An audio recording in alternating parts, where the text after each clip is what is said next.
వాళ్ళకుండే experience through అమ్మ కానీ నాన్న కానీ చాలా థింగ్స్ చూశారు, చాలా కష్టాలు పడ్డారు.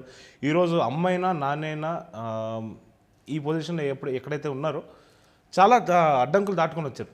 నాన్న కూడా it's not an easy journey. తను చాలా ప్రయత్నాలు చేశాడు. ఫస్ట్ నాన్న సినిమాల్లోకి వచ్చినప్పుడు ఎప్పుడు ఫైనాన్షియల్ డిఫికల్టీస్ ఎక్కువ ఉండేవి. అంటే అక్కడ తాత వాళ్ళ ఇంట్లో కొంచెం నాన్న దాని రెస్పాన్సిబిలిటీ తీసుకున్నాడు. ప్రైమరీగా ఫోకస్ అంతా అక్కడికి వెళ్ళిపోయింది.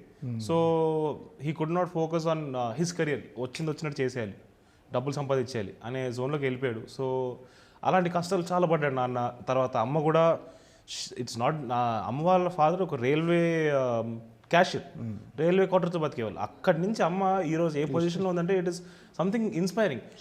నాకు ఇంట్లోనే నాకు ఇద్దరు ఇన్స్పిరేషన్ ఉన్నారు సార్.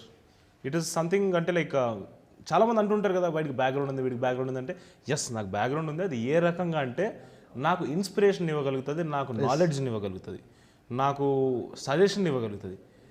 ఇది నేను 100% యూటిలైజ్ చేసుకుంటా. యూజ్ చేసుకోకపోతే నేనే.